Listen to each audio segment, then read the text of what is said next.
शेतकऱ्यांसाठी आज दिवसभरातील अतिशय महत्त्वाच्या झटपट ठळक बातम्या व शेतकऱ्यांसाठी अतिशय महत्त्वाचे अपडेट आहे। फक्त आता व्हिडिओला शेवटपर्यंत पाहत चला, सर्व बातम्या पाहणार आहोत।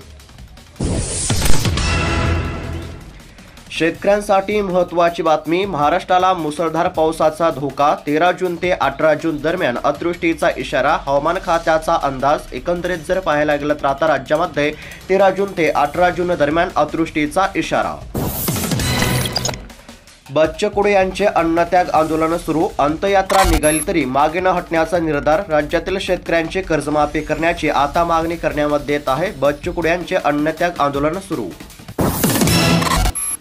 पीक विम्यासाठी शेतकऱ्यांना वेटीस धरू नये, कृषी मंत्री माणिकराव कोकाटे यांचे आदेश पाहायला मिळत आहेत। तरी आता बहुतांश शेतकरी पीक विम्यापासून वंचित असल्यामुळे आता पीक विमा कधी मिळणार असा देखील प्रश्न शेतकऱ्यांमधून उपस्थित केला जात आहे। मात्र त्यातच आता शेतकऱ्यांसाठी आनंदाची बातमी म्हणजे आता पीक विम्यासाठी शेतकऱ्यांना वेटीस धरू नये आणि शेतकऱ्यांना तातडीने पीक विम्याची रक्कम अदा करावी असे निर्देश राज्याचे कृषी मंत्री माणिकराव कोकाटे यांनी आता अधिकाऱ्यांना दिले असून आता शेतकऱ्यांना पीक विमा मिळण्याचा मार्ग मोकळा झाला आहे। कारण की आता खरीप हंगामासाठी शेतकऱ्यांना देखील पैशाची गरज असून आता शेतकऱ्यांना पीक विम्याची प्रतीक्षा आहे। आता कोणकोणत्या जिल्ह्यातील शेतकऱ्यांच्या बँक खात्यावरती पीक विम्याची रक्कम जमा होण्यास सुरुवात झाली आहे आणि तुमच्या जिल्ह्यातील शेतकऱ्यांच्या बँक खात्यावरती रक्कम केव्हा जमा होणार आहे, सविस्तर अपडेट आपण पुढे पाहणारच आहोत। फक्त आता व्हिडिओला शेवटपर्यंत पाहत चला।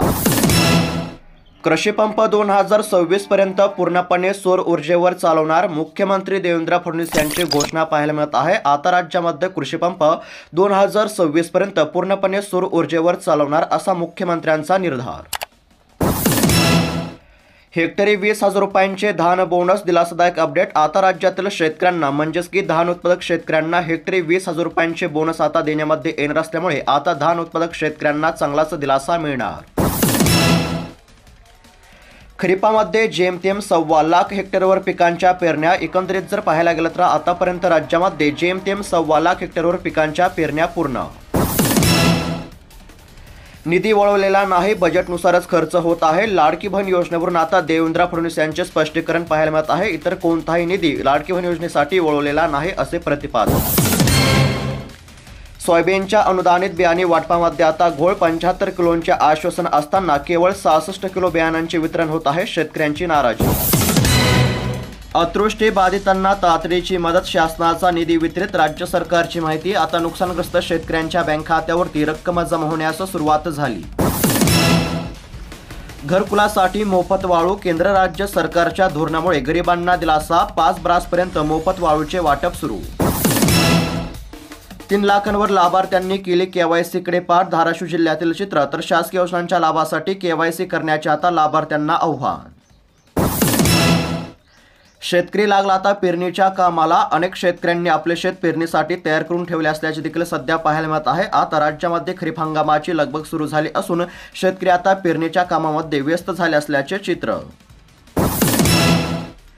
सरसकट पीक विमा अपडेट, शेतकऱ्यांसाठी अतिशय महत्त्वाची बातमी पाहायला मिळत आहे। अजून बऱ्याच जिल्ह्यांची यादी आपण पुढे पाहणार आहोत। फक्त आता व्हिडिओला शेवटपर्यंत पाहत चला। सध्या तरी आता परभणी जिल्ह्यातील शेतकऱ्यांसाठी अत्यंत महत्त्वाची बातमी पाहायला मिळत आहे। आता परभणी जिल्ह्यातील शेतकऱ्यांच्या बँक खात्यावरती पीक विमा वाटप करण्याचे आदेश आता देण्यामध्ये आले असून आता परभणी जिल्ह्यातील शेतकऱ्यांना खरीप हंगामाच्या तोंडावरती चांगलाच दिलासा मिळण्याची शक्यता आहे। शेतकऱ्यांना देखील आता पैशांची गरज असून पीक विमा कधी मिळणार असा प्रश्न शेतकऱ्यांमधून उपस्थित केला जात होता। मात्र अखेर आता परभणी जिल्ह्यातील शेतकऱ्यांची प्रतीक्षा संपली असून आता परभणी जिल्ह्यातील शेतकऱ्यांच्या बँक खात्यावरती पीक विम्याची रक्कम जमा होणार आहे। काही शेतकऱ्यांना हेक्टरी 13,000 रुपये तर काही शेतकऱ्यांना हेक्टरी 36,000 रुपयापर्यंत मदत वाटप होणार आहे।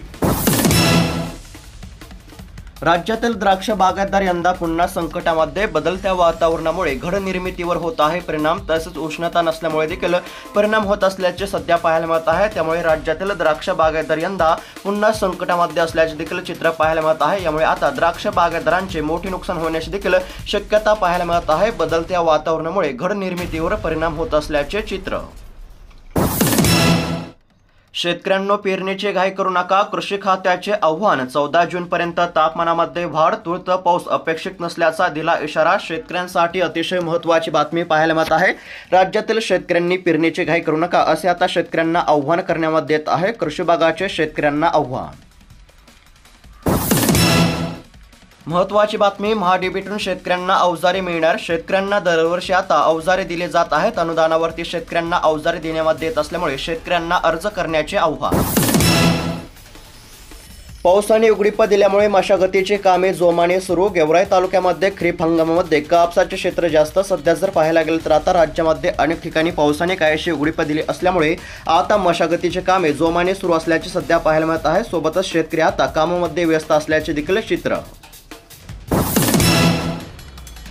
मोठी बातमी, 2,78,000 शेतकऱ्यांना मिळणार 78 कोटी रुपयांचा पीक विमा. शेतकऱ्यांच्या खात्यामध्ये पीक विम्याचे पैसे जमा व्हायला देखील सुरुवात. आता अकोला जिल्ह्यातील शेतकऱ्यांसाठी अत्यंत महत्त्वाची बातमी पाहायला मिळत आहे. शेतकरी मित्रांनो, तुमचा जिल्हा कोणता आहे? कमेंटच्या माध्यमातून आम्हाला नक्की कळवा, जेणेकरून तुमच्या देखील जिल्ह्यासंदर्भातील पीक विम्याचे अपडेट आपण पुढे पाहूयात. सध्या तरी आता अकोला जिल्ह्यातील शेतकऱ्यांसाठी अतिशय महत्त्वाची बातमी पाहायला मिळत आहे. गतवर्षी खरीप हंगामामध्ये अतिवृष्टीमुळे शेती पिकांचे मोठे नुकसान झाले होते. त्यानुसार आता 2,78,000 शेतकऱ्यांच्या बँक खात्यावरती तब्बल 78 कोटी रुपयांचा पीक विमा आता जमा करण्यामध्ये येणार असल्यामुळे आता अकोला जिल्ह्यातील बहुतांश शेतकऱ्यांना चांगलाच दिलासा मिळणार आहे. त्याचबरोबर आता शेतकऱ्यांच्या खात्यावरती पीक विम्याची रक्कम आता जमा होण्यास देखील सुरुवात झाली असल्यामुळे आता खरीप हंगामाच्या तोंडावरती अकोला जिल्ह्यातील शेतकऱ्यांमध्ये आनंदाचे वातावरण पाहायला मिळत आहे. 78 कोटी रुपये वाटप सुरू.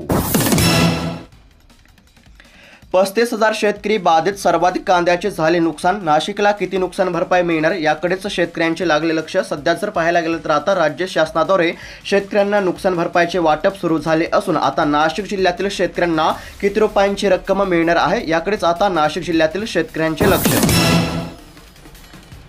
देशामध्ये कोरोना रुग्णसंख्या 6,000 वर. देशामध्ये पुन्हा एकदा कोरोना संक्रमणाचा वेग वाढू लागला आहे. सक्रिय रुग्णांची संख्या आता 6,000च्या पुढे गेली असल्याचे देखील सध्या पाहायला मिळत आहे.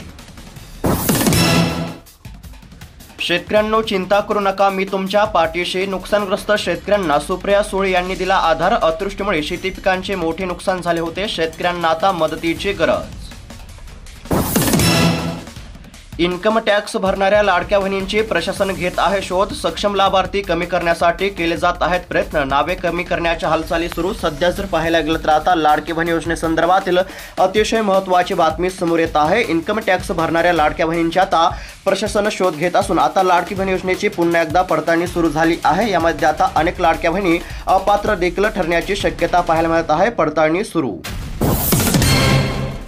शेतकऱ्यांना क्रेडिट कार्ड. तुम्ही अर्ज कसा कराल? पंतप्रधान किसान सन्मान योजनेच्या लाभार्थ्यांसाठी सोय. पंतप्रधान किसान सन्मान निधी योजनेच्या लाभार्थी शेतकऱ्यांना आता क्रेडिट कार्ड दिले जात आहे.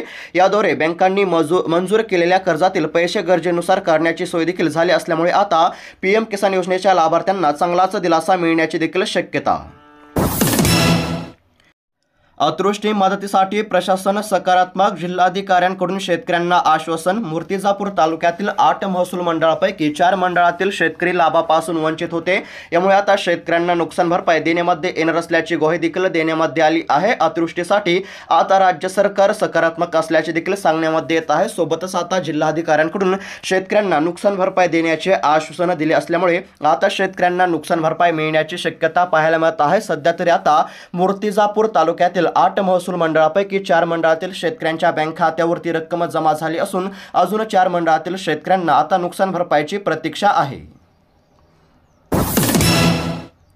मोफत बियाणे वाटप. पहिल्या टप्प्यामध्ये 1,830 शेतकऱ्यांची निवड. प्रथम येणाऱ्या शेतकऱ्यांना प्रथम प्राधान्य तर तत्वावर निवड सुरू आहे. 1,600 क्विंटल बियाणे आतापर्यंत वाटप झाले असल्यामुळे आता जालना जिल्ह्यातील बहुतांश शेतकऱ्यांना काहीसा दिलासा मिळत असल्याचे देखील पाहायला मिळत आहे. सोबतच जास्तीत जास्त शेतकऱ्यांना योजनेचा लाभ घेण्याचे देखील आव्हान करण्यामध्ये येत आहे. मोफत बियाण्यासाठी आता शेतकऱ्यांना महाडीबीटी पोर्टलवरती अर्ज करण्याचे देखील आव्हान करण्यात येत आहे. निराधारांचे अनुदान रखडले. बँकेमध्ये सातत्याने होत आहे विचारणा. तर आता अनुदान तात्काळ खात्यावरती जमा करण्याची देखील मागणी करण्यामध्ये येत आहे. निराधारांचे अनुदान रखडले असल्यामुळे आता बँकेमध्ये सातत्याने विचारणा देखील होत असल्याचे चित्र पाहायला मिळत आहे. अनुदान तात्काळ खात्यावरती जमा करण्याची मागणी. दुष्काळी अनुदान आणि पीक विम्याच्या प्रतीक्षेमध्ये शेतकरी. आता राज्यातील बहुतांश शेतकऱ्यांच्या बँक खात्यावरती पीक विमा तसेच नुकसान भरपाईची रक्कम जमा झाली असले तरी अजून बरेच शेतकरी नुकसान भरपाई तसेच पीक विम्यापासून वंचित असल्यामुळे या शेतकऱ्यांना तात्काळ आता पीक विमा आणि नुकसान भरपाईचे वाटप करावे अशी देखील मागणी करण्यामध्ये येत आहे। सोबतच आता शेतकऱ्यांना तातडीने रक्कम अदा करावी असे निर्देश राज्य सरकारने देखील दिले असून आता शेतकऱ्यांना पीक विमा तसेच दुष्काळी अनुदानाची आता प्रतीक्षा आहे। आता हे अनुदान आणि पीक विम्याची रक्कम केव्हा जमा होणार याकडेच शेतकऱ्यांचे लक्ष लागले असले तरी आता लवकरच शेतकऱ्यांच्या बँक खात्यावरती ही रक्कम जमा होणार असल्याची माहिती आता राज्य सरकारद्वारे देण्यामध्ये येत असल्यामुळे आता शेतकऱ्यांच्या बँक खात्यावरती लवकरच अनुदानाची आणि पीक विम्याची रक्कम जमा होण्याची शक्यता। नमो शेतकरी आणि पीएम किसान योजनेचा आगामी हप्ता आता लवकरच येणार असल्यामुळे राज्यातील शेतकऱ्यांना आता ई-केवायसी करण्याचे आवाहन केले जात आहे। सोबतच आता लाभार्थ्यांच्या संख्येमध्ये वाढ देखील झाली असल्याचे सध्या पाहायला मिळत आहे। कागदपत्र अपलोड होईनात अवजारे मिळणार तरी कधी लाभार्थी शेतकरी हतबल। सध्या जर पाहायला गेलं तर आता अनुदानावरती शेतकऱ्यांना अवजारे देण्यामध्ये येत असतात, मात्र आता कागदपत्र अपलोड होईना झाले असल्यामुळे अवजारे मिळणार तरी कधी असा प्रश्न शेतकऱ्यांमधून उपस्थित केला जात आहे। घरकुलांसाठीच्या सर्वेक्षणासाठी मुदतवाढ 18 जूनपर्यंत लाभार्थ्यांना करता येणार सर्वेक्षण। पंतप्रधान आवास योजना ग्रामीण घरकुल मिळण्यासाठी पात्र असूनही केवळ पूर्वीच्या सर्वेक्षणाच्या यादीमध्ये नाव नसलेल्या पात्र ग्रामीण कुटुंबाचे नव्याने आता सर्वेक्षण करण्यास केंद्रीय ग्रामविकास व पंचायत राज मंत्रालयाने आता मंजुरी दिली आहे। या सर्वेक्षणासाठी आता 18 जूनपर्यंत आता मुदतवाढ देण्यामध्ये असल्यामुळे लाभार्थ्यांना दिलासा। बीज प्रक्रिया करूनच बियाणांची पेरणी करावी कृषी विभागाचे शेतकऱ्यांना आता आव्हान पाहायला मिळत आहे। राज्यामध्ये आता खरीप हंगामाची जोरदार तयारी सुरू झाली असून आता अनेक ठिकाणी पेरणी देखील करण्यास सुरुवात झाली असल्यामुळे आता बीज प्रक्रिया करूनच राज्यातील शेतकऱ्यांनी बियाणांची पेरणी करावी असे आव्हान आता राज्यातील शेतकऱ्यांना कृषी विभागाद्वारे करण्यात येत आहे। 449 शेतकऱ्यांचे तुरीचे 3 कोटी रुपये थकले। परभणी जिल्हा तूर उत्पादक शेतकऱ्यांना थकीत रकमेची प्रतीक्षा पाहायला मिळत आहे। सध्या जर पाहायला गेलं तर 449 शेतकऱ्यांचे तुरीचे 3 कोटी रुपये थकले असल्यामुळे ही रक्कम तात्काळ शेतकऱ्यांच्या बँक खात्यावरती अदा करण्याची मागणी। सरकारने शेतकऱ्यांच्याही तोंडाला पाणी पुसले, दानवे यांचा आरोप। अंबादास दानवेंची क्या हुआ तेरा वादा अभियानाअंतर्गत आता गावोगावी भेट देत असल्याचे सध्या पाहायला मिळत आहे। सरकारने शेतकऱ्यांच्या तोंडाला पाणी पुसले असल्याचा आरोप त्यांनी केला आहे। सोबतच शेतकऱ्यांनी दिलेल्या आश्वासनांची पूर्तता करण्याची मागणी। तर शेतकरी मित्रांनो, बातम्या कशा वाटल्या, तुमची प्रतिक्रिया काय आहे कमेंटच्या माध्यमातून आम्हाला नक्की कळवा। सोबतच तुमचा जिल्हा आणि तालुका देखील आम्हाला कमेंटच्या माध्यमातून नक्की कळवा, जेणेकरून तुमच्या तालुक्यासंदर्भातील आणि जिल्ह्यासंदर्भातील कोणतेही अतिशय महत्त्वाचे अपडेट आले की सर्वात अगोदर तुम्हाला या चॅनलवरती पाहायला मिळणार आहे। सोबतच अशाच महत्त्वपूर्ण ठळक बातम्यांसाठी आत्ताच खाली दिलेल्या सबस्क्राईब बटनला क्लिक करून या चॅनलला देखील नक्की सबस्क्राईब करून घ्या। धन्यवाद।